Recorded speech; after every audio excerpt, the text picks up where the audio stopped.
Hi mga kananay, kamusta kayo? Welcome to my vlog for today's video. Please subscribe and like sa aking video mga ka-viewers. Maraming salamat sa mga viewers ko dyan, legit viewers. Sana ay ako ay supportahan nyo sa aking panimula sa aking pagbablog sa YouTube. So maraming salamat sa inyo kung sino man kayo ang mga nanonood sa aking sa aking video. Maraming salamat sa inyo.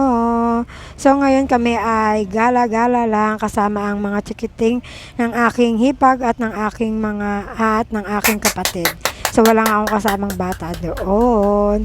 So ayan, sa pag-uwi ay ako ay magpaplantsa ng uniform ng aking bunso. Dahil siya ay papasok na mga ka-jeng-jeng, mga kananay ko dyan. At ang mga ka-single mom at mga nanay. So yan na, lahat na po kayo. So yun, tayo ay magplantsa-plantsa para sa ating estudyante, mga kananay.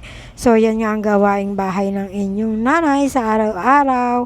So yun, pagkatapos naming maggala, so yan ang ginawa ko, magplantsa ng uniform.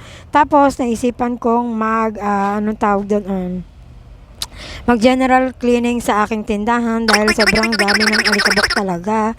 So pinunasan ko halos lahat dyan, pati mga shampoo, lahat ng mga nakasabit dyan, puro alikabok na talaga. So kailangan ko na talaga yung tanggalan ng mga alikabok dahil nga kami ay bungad. So lilipad talaga ang mga alikabok sa labas, papasok dito sa aming loob. So nilagyan ko naman yan ng plastic cover, yung pinaka-screen ng aking tindahan. Kaso hindi talaga ako nakabili siya ng buuan na plastic cover. So yan, ang nabili ko nga ay yung patingi-tingi, kaya hindi ko siya na plastic cover ng buo. So papalitan ko yan kasi para talagang hindi kami masyadong mapasukan ng alikabok sa loob, dahil talagang pag nagsabay-sabay ang mga malalaking truck, talagang yung alikabok talaga pasok talaga sa mismong tindahan ko, mga kananay. Kaya yun, papalitan ko siya, kaya kailangan talagang makabili ako ng plastic cover na pang tindahan talaga sa screen yon, mga kananay. Yan. Kaya talagang general cleaning ko siya ngayon dahil sobra talagang dumi na. Ultimo yung mga lagayan ng stick, ng mga candy, yung mga garapon ay sobra na talagang dumi. So yun, mga kananay.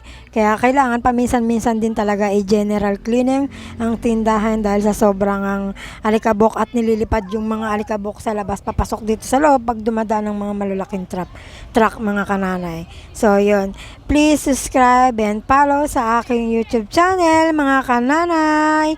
Maraming salamat ulit sa inyo, at huwag po kayong magsawang panoorin ang aking video bilang isang single mother.